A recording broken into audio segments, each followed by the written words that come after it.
और मुझे याद है मेरी स्कूल में जब टीचर ने मुझसे पूछा, और वो सब बच्चों से पूछ रही थी कि जिंदगी में तुम क्या बनना चाहते हो, मैंने हाथ खड़ा करके सिर्फ एक ही चीज कही, मैं बड़ा आदमी बनना चाहता हूं। इससे पहले कि मालूम चलता कि आपकी जिंदगी में आपके पिता क्या कर सकते हैं, मेरे पिताजी को एक खतरनाक बीमारी हो गई, कैंसर। जब पिताजी का देहांत हुआ ना, तो उसके साथ साथ सारे रिश्तेदारों का भी हो गया। जब मैं सुबह जाया करता था ना सैटरडे मॉर्निंग, तो मुझे ऐसा लगता था यार मैं अपना खुद का मजाक बनवाने के लिए जा रहा हूं। उस दिन पूरी रात मैं रोता रहा और डर लग रहा था, मुझे अंदर से कांप रहा था। जब जब तकलीफ होती थी, मैं मेरे उस सपने को याद किया करता था और वापस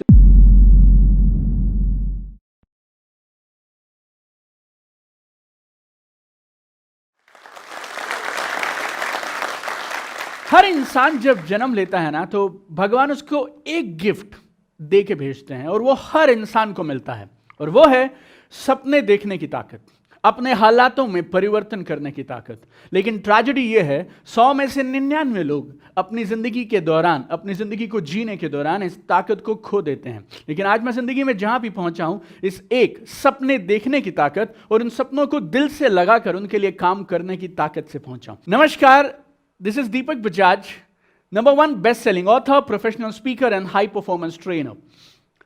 200 लोग थे मेरे गांव में जहां मेरा जन्म हुआ। हरियाणा में जाटूसाना बोल के गांव है जहां मेरा जन्म हुआ। मेरे पिताजी एक सरकारी डिस्पेंसरी में फार्मासिस्ट थे, मम्मी हाउसवाइफ थे, और एक मस्त गांव की ज़िंदगी जैसी होती है वैसी मेरी भी हुआ करती थी। और कुछ लोग शायद गवर्नमेंट एम्प्लॉयज़ थे, बाकी लोग शायद किसान थे, छोटी मोटी दुकानें चलाया करते थे। और ड्रीम बोल के कोई खास हमारे गांव में होता नहीं था, सपनों की बात ज़्यादा होती नहीं थी। अगर ज़िंदगी में हाईएस्ट कोई पहुंच गया तो शायद वो आर्म्ड फोर्सेस में जा सकता है या शायद किसी सरकारी नौकरी में जा सकता है। और मुझे आज भी याद है, अगर हमें शहर जाना होता था तो रिवाड़ी करके एक शहर था जो हमारे गांव के नज़दीक था। गांव में दिन में 2 बार ट्रेन होती थी, एक बार सुबह एक बार शाम। 1 घंटा लगता था मेरे घर से पैदल रेलवे स्टेशन तक पहुँचने के लिए। और नर्सरी केजी ये सब हमारे वहाँ होते नहीं थी, तो जब 6 साल के हुए तो सीधा हमें पहली क्लास में, फर्स्ट क्लास में एडमिशन हो गया। आजकल स्कूल्स में क्लासरूम्स होते हैं, हमारे यहाँ पूरा स्कूल ही हमारा होता था। पेड़ के नीचे क्लास लगती थी और क्लास उस पेड़ के नीचे लगेगी जिस पेड़ के नीचे छांव बहुत अच्छी आएगी। और तख्ती पे लिखा करते थे, टाट पे पढ़ा करते थे। लेकिन इससे पहले कि मालूम चलता कि आपकी ज़िंदगी में आपके पिता क्या कर सकते हैं, मेरे पिताजी को एक खतरनाक बीमारी हो गई, कैंसर। जब मैं 6 साल का था तो पिताजी बीमार हो गए और अगले 2 साल मेरे मम्मी और पापा दोनों अलग अलग हॉस्पिटल्स के अंदर मेरे पापा के इलाज के लिए यहाँ से वहाँ भटकते रहे। 2 साल मेरे पिताजी बीमारी से लड़ते रहे और हम महीने में 1 आध बार उन्हें देखा करते थे, या तो हम उनसे मिलने हॉस्पिटल जाया करते थे या शायद वो कभी कभी घर आते थे। और हर बार हमने देखा कि वो पहले से ज़्यादा बीमार हो रहे थे। 2 साल के बाद पिताजी का देहांत हो गया। उस समय मैं 8 साल का था। और मैंने एक और मज़े की बात नोटिस की, जब पिताजी का देहांत हुआ ना, तो उसके साथ साथ सारे रिश्तेदारों का भी हो गया, राइट। तो मुझे नहीं मालूम क्यों, लेकिन मैं, मेरी मम्मी और मेरा छोटा भाई, जब से मैं 8 साल का हूँ, हम तीनों लोग अपनी ज़िंदगी में आगे बढ़ते रहे। और ये बात समझ आ गई थी कि ज़िंदगी में जो करना है हम तीनों को ही करना है। और मुझे मालूम नहीं कब हुआ ये, लेकिन हम लोग गांव में क्वार्टर्स में रहा करते थे, सरकारी क्वार्टर्स हुआ करते थे जहां हम रहते थे। और जैसे हमारे क्वार्टर्स खत्म होते थे ना, तो कुछ कोठियां जैसी हुआ करती थी, बड़े बड़े घर हुआ करते थे। तो जब मैं मेरी माँ के साथ बाहर जाता था तो मैं मेरी माँ से पूछता था, ये लोग कौन हैं जो लोग, ये पूरा घर इनका है, हम ग्राउंड फ्लोर पे अलग फैमिली, फर्स्ट फ्लोर पे अलग फैमिली, सेकंड फ्लोर पे अलग फैमिली, और ये लोग पूरे इतने बड़े घर में रहते हैं। तो मेरी माँ बोला करती थी, यार तू हमारे साथ ऐसी बातें मत किया कर, वो लोग अलग हैं, हम अलग हैं, वो बड़े लोग हैं। हरियाणा रोडवेज में मेरी पूरा बचपन, पूरी जवानी हम लोगों ने बसों में सफ़र किया। 50 लोगों की सीट अगर बस में है तो आप मानिए उसमें 100 से 150 लोग हुआ करते थे, और जहाँ जहाँ पे लोग बैठ सकते हैं, खड़े हो सकते हैं, वहाँ वहाँ पे हुआ करते थे। और जब बाजू से एक कार निकला करती थी ना, और उस कार में 5 लोग बैठ सकते हैं लेकिन बैठते 2 ही थे। और तब फिर मैं मेरी माँ से सवाल किया करता था, ये लोग कौन हैं? और मेरी माँ बोलती थी, तू सवाल बहुत पूछता है, ये अलग हैं, हम अलग हैं, ये बड़े लोग हैं। और शायद मैं 10 साल या 12 साल का रहा हूँगा। और मुझे याद है मेरी स्कूल में जब टीचर ने मुझसे पूछा, और वो सब बच्चों से पूछ रही थी कि ज़िंदगी में तुम क्या बनना चाहते हो, तो कोई बच्चा बोल रहा था मैं डॉक्टर बनना चाहता हूँ, कोई बोल रहा था मैं इंजीनियर बनना चाहता हूँ। मैंने हाथ खड़ा करके सिर्फ एक ही चीज़ कही, मैं बड़ा आदमी बनना चाहता हूँ। और मुझे नहीं मालूम था बड़े होने के मायने क्या होते हैं, लेकिन मैं मेरी ज़िंदगी में एक चीज़ चाहता था कि हमारी ज़िंदगी में हम जो हासिल करना चाहें वो करने चाहिए। मेरे परिवार को, मेरे पेरेंट्स को, मेरे बच्चों को ज़िंदगी में सब मिलना चाहिए। और अगर बड़ा आदमी बन के ये हो सकता है तो मैं ज़िंदगी में बड़ा आदमी बनूंगा।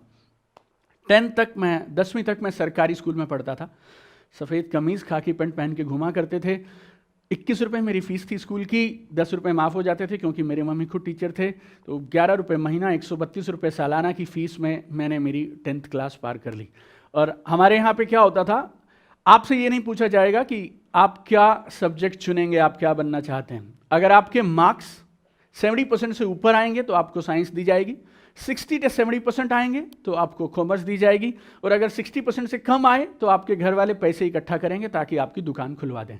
मेरे 70% से ज़्यादा मार्क्स आए तो मेरे पास अब ये चुनाव करना था मुझे कि मुझे डॉक्टर बनना है या मुझे इंजीनियर बनना है। और मेरे को यकीन मानिएगा इन दोनों में से कुछ बनने में इंटरेस्ट नहीं था, मुझे सिर्फ एक आदमी बनने में इंटरेस्ट था, वो था बड़ा आदमी। तो मैं हर किसी से ये पूछता था इंजीनियर बड़ा होता है या डॉक्टर बड़ा होता है, तो लोग बोलते थे दोनों बड़े हो सकते हैं। तो मैंने 11th में दोनों ले लिए। अब मेरे पास फिजिक्स भी है, केमिस्ट्री भी है, मैथमेटिक्स भी है और बायोलॉजी भी है। 11th जब मैंने पार किया तो ये डिसीजन हो गया मैं इंजीनियर बन नहीं सकता क्योंकि मैं मैथ्स में फेल कर गया। अब मेरे पास है फिजिक्स, केमिस्ट्री और बायोलॉजी, और मेरे पास है मेरा सपना कि मैं ज़िंदगी में बड़ा आदमी बनना चाहता हूँ और मुझे डॉक्टर बनना है। और मैंने ज़िंदगी में कुछ नहीं किया उस साल, सिर्फ एक ही काम किया, PMT के एग्ज़ाम की तैयारी की। पढ़ाई में मैं अच्छा था, मैंने PMT का एग्ज़ाम क्रैक कर दिया। और मुझे जब हम काउंसलिंग के लिए गए तो जैसे ही मेरा नंबर आया, मेरा रोल नंबर आया, तब तक MBBS की सीट खत्म हो गई, अब BDS बच गया। और मैंने बचपने में कुछ लोगों से सवाल किया कि BDS करके भी आदमी बड़ा आदमी बन सकता है क्या? तो उन्होंने बोला यार MBBS वाला ज़्यादा बड़ा होता है, BDS वाला उतना बड़ा तो नहीं हो सकता। तो मैंने BDS छोड़ दिया। और हम मिडिल क्लास लोग ना, हम मिडिल क्लास परिवारों में जो लोग बड़े बड़े होते हैं, हमारे यहाँ पे हम लोग ज़िंदगी में जीतने के लिए काम नहीं करते, हम हारे ना, बस उसके जुगाड़ करने में लगे रहते हैं। और मेरे घर पे एक छोटी सी पंचायत जैसी हुई और ये तय किया गया 1 साल में ड्रॉप करूंगा, अब मैं तैयारी करूंगा MBBS के लिए, PMT एग्जाम अगले साल में फिर से दूंगा। और अगर PMT में ना हुआ तो इसके लिए मेरा एडमिशन BSc में करवाने का निर्णय किया गया। तो अब मैं BSc में एडमिशन लेने के लिए जा रहा था। रास्ते में एक दोस्त है मेरे, उनके बड़े भैया मिले, उन्होंने बोला तू क्या करना चाहता है? मैं बोला जी मैं बड़ा आदमी बनना चाहता हूँ। तो वो बोले तो फिर BSc क्यों करने जा रहा है? मैं बोला जी अब MBBS में हुआ नहीं तो प्लान थोड़ा बदल गया, अब BSc करते हैं, अगर डॉक्टर नहीं बन पाए तो कम से कम BSc तो कर ही लेंगे। उन्होंने पूछा कि एक नई चीज़ आई है, MBBS करेगा, उसके बाद MD करेगा, मालूम नहीं कितने साल तुझे लग जाएंगे और तेरे परिवार में पैसे की ज़रूरत है, तो एक नया कोर्स आया है MBA कर ले। तो मैंने बोला जी MBA करने के लिए क्या करना है? तो उन्होंने बोला MBA करने के लिए तेरे को BCom करनी पड़ेगी। मैं बोला जी मैं 11th और 12th साइंस में पढ़ा हूँ, अभी कॉमर्स मैंने पढ़ा नहीं 11th 12th में। बोले देख ले अब तेरी मर्जी है। लेकिन ये बड़ा आदमी बनने का सपना इतना ठोस था कि मैंने एक पल भी नहीं सोचा कि मैंने 11th 12th में कॉमर्स नहीं पढ़ा, अब मैं BCom कैसे करूंगा। मुझे सिर्फ एक चीज़ दिखती थी, अगर MBA से बड़ा आदमी बन सकते हैं तो फिर MBA ही कर लेते हैं। मैंने BCom में एडमिशन ले लिया, 3 साल BCom किया मैंने, और 3 साल के बाद मैं फिर उन भैया के पास पहुंच गया। भैया अब BCom होने वाली है, अब आप बताइए वो जो आप कह रहे थे MBA करवाने का।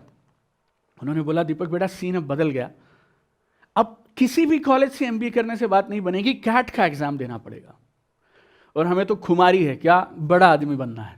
मैं बोला जी ठीक है हम भी देंगे। और कैट का एग्जाम जब फॉर्म भरा तो मालूम चला कैट इंग्लिश में होता है और मैं through out Hindi medium student था। और 1 साल मैंने फिर ड्रॉप किया, कैट के एग्जाम की तैयारी करी। और यकीन मानिए पहले 6 महीने मैं कैट के सिलेबस को कम पढ़ता था, हिंदी इंग्लिश डिक्शनरी ज़्यादा पढ़ता था, क्योंकि मुझे इस बात पे भरोसा था कि जवाब तो मैं सवाल का सही दे दूंगा लेकिन समझ आना चाहिए पूछा क्या गया है। और 1 साल मुझे मालूम मैंने कैसे निकाला, लेकिन मैंने कैट का एग्ज़ाम क्रैक कर दिया। और जिस कॉलेज से मैंने MBA किया, जिस कॉलेज में मेरा एडमिशन हुआ, वो कॉलेज हिंदुस्तान के टॉप 20 MBA कॉलेज में से एक है।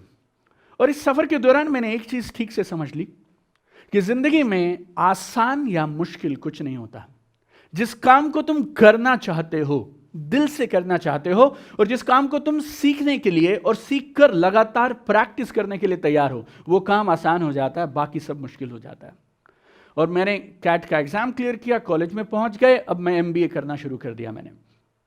और क्योंकि मैं through out Hindi medium student था तो मैंने एग्जाम तो क्रैक कर दिया, लेकिन मेरे कॉलेज में मुझे स्ट्रगल आया करती थी पढ़ने में।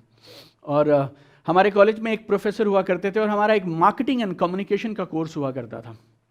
और उस कोर्स में हमें पब्लिक स्पीकिंग करनी होती थी, एक प्रेजेंटेशन देनी होती थी। एवरी फ्राइडे हम तैयारी करते थे, सैटरडे सुबह हमारे कॉलेज में वो प्रेजेंटेशन होता था और 5 मिनट की स्पीच होती थी। और वो 5 मिनट की स्पीच पूरे 7 दिन उस हफ्ते भर में सबसे ज्यादा जो मुझे डर लगता था वो उस 5 मिनट के लिए लगा करता था। और मैं ही को शी बोला करता था, राम को सीता बोला करता था। और आप मानिए मेरे वो 5 मिनट की स्पीच किसी कॉमेडी शो से कम नहीं होती थी। और जब मैं सुबह जाया करता था ना सैटरडे मॉर्निंग, तो मुझे ऐसा लगता था यार मैं अपना खुद का मजाक बनवाने के लिए जा रहा हूं। और वो 150 बच्चे ऑडिटोरियम में बैठे हुआ करते थे और वो 150 लोग मेरी वो स्पीच सुना करते थे और ठहाके मार मार के हंसा करते थे। और अगले दिन ये सजा यहाँ खत्म नहीं हुई, अगले दिन वो सेम स्पीच को एक प्रोजेक्टर पे दिखाया जाता था और लोग आपकी कमियां बताएंगे, आपने क्या क्या खराब किया, आपने क्या क्या सही किया। और कमियां उसकी निकाली जाती हैं जिसकी 5 मिनट में 2-3 कमियां हों। मेरे यहाँ पे तो कमियों की पूरी लिस्ट हुआ करती थी। और बाकी किसी की स्पीच के लिए शायद जो स्टूडेंट्स हुआ करते थे, कॉलेज के बच्चे होते थे, वो लेट आएंगे या नहीं आएंगे। मेरी स्पीच के लिए लोग 5 मिनट आके बैठा करते थे, बिकॉज वो एक लाफ्टर शो जैसा होता था। और जब वो लोग हंसा करते थे ना, अंदर बहुत तकलीफ हुआ करती थी, बहुत चुभता था अंदर। और जब आप लोगों को अपने ऊपर हंसते देखते हैं ना, तो 100 में से 99 लोग शायद क्विट कर देते हैं। और सिर्फ ये एक मोमेंट होता है जब आपको डिसीजन करना होता है कि अब आप आगे बढ़ेंगे, इस काम को सीखेंगे और करेंगे, या इस काम से आप विड्रॉ कर लेंगे। और शायद ये जिंदगी में बड़ा आदमी बनने का सपना इतना ठोस था कि हर उस स्पीच के बाद भी मैं हर शनिवार को फिर से एक और स्पीच देने के लिए चला जाता था, क्योंकि मुझे ऐसा लगता था जिंदगी में हर विजेता ने एक ना एक दिन जीरो से शुरुआत की थी। तो दीपक बजाज एक दिन तो बड़ा आदमी बनेगा, ये तो तय है, ये आज के शुरुआती दिन है। लोगों के हंसने पे मुझे कुछ फर्क नहीं पड़ता था, कभी कभी बहुत तकलीफ होती थी, लेकिन जब जब तकलीफ होती थी मैं मेरे उस सपने को याद किया करता था और वापस से रिहर्सल करता था और प्रैक्टिस करता था। हमारे कॉलेजेस में एमबीए स्टूडेंट्स जो हैं वो इस बात को जानते होंगे कि पहले साल के बाद आपका एक इंटर्नशिप पीरियड होता है। तो आप 2 महीने के लिए किसी कंपनी के यहाँ जाते हैं और आप वहाँ पे थोड़ा दिन समय लगाते हैं और 2 महीने के दौरान आप काम को सीखते हैं, करते हैं। तो मेरा कॉलेज इतना अच्छा है कि वहाँ पे प्लेसमेंट ऑलमोस्ट सब बच्चों की हो जाती है। समर प्लेसमेंट की जब बात आती है, इंटर्नशिप की बात आती है, तो इसमें कंपनी ने आपको पैसे भी नहीं देने और आप वहाँ जाएंगे, फ्री में काम करके आएंगे। लेकिन मेरी जानकारी के हिसाब से मेरे उस बैच में शायद मैं इकलौता बच्चा रहा हूँगा जिसकी समर प्लेसमेंट नहीं हुई। तो कोई भी कंपनी मुझे बिना पैसे दिए भी 2 महीना रखने को तैयार नहीं थी। जब प्लेसमेंट सीजन शुरू हुआ ना, तो सारे बच्चों की समर इंटर्नशिप एक एक करके लगनी शुरू हो गई। और जब जब वो बच्चे हमारे उस कॉलेज से वापस जाया करते थे तो मैं सबको बाय बोला करता और सब मुझे ना वो बेचारी सी नज़रों से देखा करते थे कि कोई बात नहीं, तेरी भी समर ट्रेनिंग लग जाएगी, तेरी भी इंटर्नशिप लग जाएगी, ऑल द बेस्ट बोला करते थे। एक दिन ऐसा था, हॉस्टल में सिर्फ मैं था, क्योंकि 150 में से बाकी 149 बच्चे जा चुके थे। और उस दिन पूरी रात मैं रोता रहा और डर लग रहा था, मुझे अंदर से कांप रहा था मैं, क्योंकि मैं एजुकेशन लोन लेके एमबीए करने आया था। और मैं मेरी माँ को, मेरे छोटे भाई को घर पे ये बोल के आया था एक दिन मैं बड़ा आदमी बनूंगा। और मेरी नौकरी लगने का इंतजार जितना मैं और मेरी भाई और मेरी माँ कर रहे थे, मेरा बैंक मैनेजर भी कर रहा था, क्योंकि मुझे जैसी जॉब लगेगी मेरे एजुकेशन लोन की इंस्टॉलमेंट वापस चुकानी थी। और मुझे बार बार ये चिंता सताती थी कि बाकी लोग बिना नौकरी के जा सकते हैं, मैं बिना नौकरी के जा नहीं सकता हूं। और अगर इस कॉलेज में लोग, कोई भी कंपनी मुझे फ्री बिना पैसे दिए काम करवाने को तैयार नहीं है, तो जॉब कैसे मिलेगी। मैं मेरे प्लेसमेंट इंचार्ज के पास गया और मैंने उनसे पूछा कि क्या किया जाए, like I am in bad shape, like मुझे किसी भी हाल में अपने आप को इम्प्रूव करना है। और फिर उन्होंने मुझे वही बात बोली कि ज़िंदगी में कोई भी काम आसान या मुश्किल नहीं होता। अगर तुम किसी काम के पीछे पड़ जाओ, तुम सीखने के लिए तैयार हो और सीख के लगातार प्रैक्टिस करने के लिए तैयार हो, तो तुम कुछ भी कर सकते हो। और मैंने वो 6 महीने फिर से ऐसी प्रैक्टिस की, ऐसा तैयारी किया। I was the first boy on the campus, first student on the campus to get a job. और मेरी जॉब लगी एक ऑटोमोबाइल मल्टीनेशनल कंपनी में, टीवीएस मोटर कंपनी में मैंने मेरा करियर शुरू किया। मेरी पहली जॉब बिहार और झारखंड में थी और खूब काम करता था मैं। और मैंने ना मेरे बॉस से और उनके बॉस से, और हमारे उस समय एक वाइस प्रेसिडेंट सेल्स हुआ करते थे, मेरा उनसे बहुत लगाव था। मैंने उनसे पूछा कि जो लोग जॉब में टॉप पे जाते हैं वो लोग क्या अलग करते हैं, जो लोग नौकरी में बड़े आदमी बनते हैं वो लोग क्या अलग करते हैं। उन्होंने मुझे बोला, बेटा एक सिद्धांत है, बता रहा हूं, जिंदगी में कहीं भी कामयाब होना हो तो जिंदगी में वो करो जो करना चाहिए और फिर करो थोड़ा सा एक्स्ट्रा।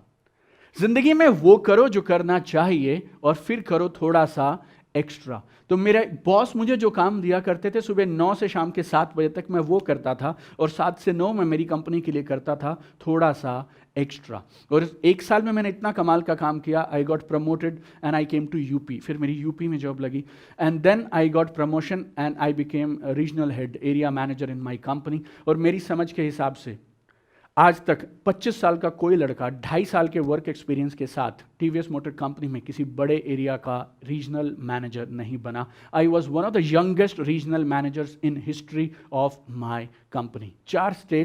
4 स्टेट्स में संभालता था, चंडीगढ़, पंजाब, जम्मू कश्मीर, हिमाचल प्रदेश, और करीब 300 करोड़ से ज़्यादा का बिजनेस हम हमारी कंपनी के लिए किया करते थे। जॉब में कुछ साल जब मैंने निकाले ना, 2-3 साल, तो ऐसा लगता था पता नहीं यार यहाँ से बड़ा आदमी बनूंगा या नहीं बनूंगा। जॉब बुरी नहीं होती, मेरे मम्मी ने पूरी लाइफ जॉब किया, हमने अपने करियर्स जॉब से शुरू किए, लेकिन मुझे ऐसा लगता था क्या कुछ और हो सकता है जो मैं इससे बड़ा कर सकता हूँ, क्या मैं अपना बिजनेस ट्राई कर सकता हूँ। और हर 3-4 महीने में जब ये खून उबाले मारता था ना, मैं मेरी मम्मी के पास जाया करता था, बोलता था मम्मी थोड़ी सपोर्ट करो, लाइफ में बड़ा आदमी बनना है।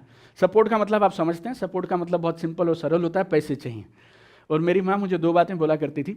नंबर 1, बेटा पैसा पैसे को खींचता है, हमारे पास कभी था नहीं इसलिए इसने खींचा ही नहीं। और दूसरा, मेरी टोटल जमा पूंजी, तुम 2 भाई हो, अगर मैं पैसे सेव करती जिंदगी में तो तुम्हें एमबीए और छोटे वाले को इंजीनियर, ये दोनों डिग्रीज नहीं करवा सकती थी। तो अब जो भी होगा खानदान में आज के बाद तुम ही 2 लोग करोगे। 2007 में मुझे एक बिजनेस करने का मौका मिला।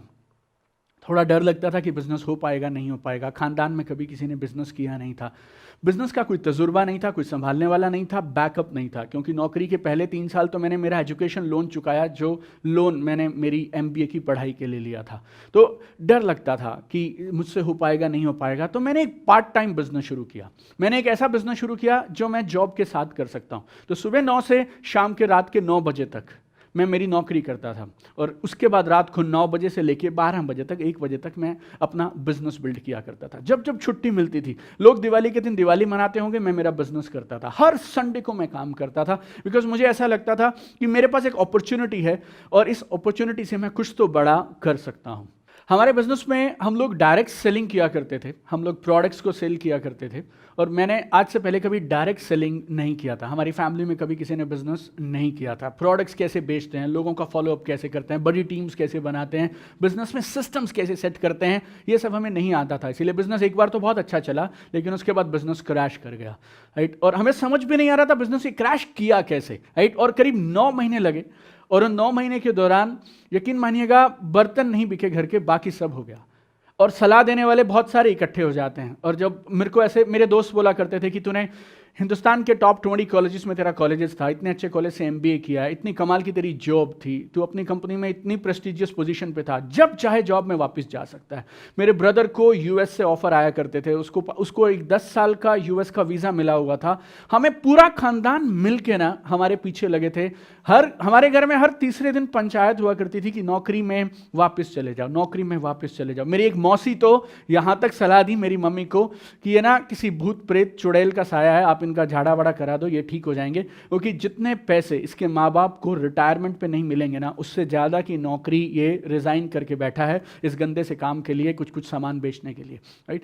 बट यू नो वो जो ट्रेनिंग थी ना, जो बचपन से, और वो जो सपना था कि बड़ा आदमी बनना है, उसने मुझे उन 9 महीनों में भी टिकाए रखा। और हम लोग लगे रहे, सीखते रहे, सीखते रहे, सीखते रहे। और एक बात मैंने ज़िंदगी में समझी है और तजुर्बे से समझी है, अगर ज़िंदगी में तुम कुछ हासिल करना चाहते हो और अगर तुम्हें वो नहीं मिल रहा, तो अपना लक्ष्य मत बदलो, काम करने का तरीका बदलो और खुद को बेहतर बनाओ।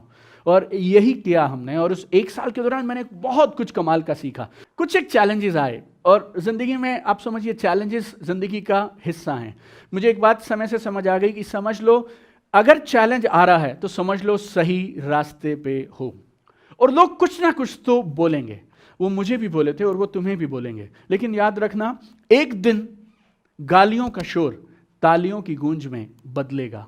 एक दिन गालियों का शोर तालियों की गूंज में बदलेगा, और मुझे और तुम्हें हमें उस एक दिन तक काम करते रहना है। और ये सोच के हम काम करते रहे, और 3 महीने में मैंने मेरी जॉब के साथ पार्ट टाइम करते हुए मेरे बिजनेस को इतना अच्छे से जमा लिया कि then I resign my job. My wife, she was a scientist, she also then resign her job. My brother was a software consultant, तो उसने भी मेरे साथ बिजनेस शुरू कर लिया, और 2007 में हमने फिर इस बिजनेस को करना शुरू किया। लड़खड़ाए, गिरे। Why we are able to do this is because of only one reason, क्योंकि जिंदगी में एक्सपीरियंस, आपको जितना किताबें देंगी ना उतना आप रोड पे सीखेंगे, कर कर के सीखेंगे। और जब आप कर कर के सीखते हैं ना, आप ठोस होते हैं, मजबूत होते हैं, और आपकी बातों में वजन आता है। और हमने अपने काम को ईमानदारी से बिल्ड किया, धीरे धीरे बिजनेस को सीखा, और बिजनेस उठा। और बिजनेस ऐसा उठा कि मैं अगले 2 साल में इस इंडस्ट्री के टॉप अचीवर्स में से बन गया। हमारा बिजनेस कमाल का दौड़ने लगा। और जो एक आम इंसान के सपने होते हैं, और जो मुझे लगता था बड़ा आदमी का मतलब क्या होता है, आपके पास एक मर्सिडीज हो, बड़ी गाड़ियां हो, बड़ा घर हो, आप दुनिया भर की सैर करें, आपके परिवार को पैसे की टेंशन ना रहो, बहुत बड़े विला में आप रहते हो, ये सब हम लोगों ने अचीव कर लिया। तो जिंदगी में याद रखिएगा, जिंदगी में एक मकसद है जिसके लिए मैंने काम को शुरू किया। वो क्या था? जिंदगी में मैं बड़ा आदमी बनना चाहता हूं। जब आप बड़ा लक्ष्य लेंगे ना तो बड़ी स्ट्रगल आएंगी। जब आप किसी भी बड़े काम के पीछे निकलेंगे तो बड़े चैलेंजेस आएंगे। कभी कभी आपके अंदर की आवाज आपको रोकेगी, कभी आसपास के लोग आपको रोकेंगे, लेकिन याद रखिएगा एक दिन गालियों का शोर तालियों की गूंज में बदलेगा। इस वीडियो के बारे में अपनी राय नीचे कमेंट सेक्शन में हमें बताएं और अपने दोस्तों के साथ ये वीडियो शेयर करना ना भूलें।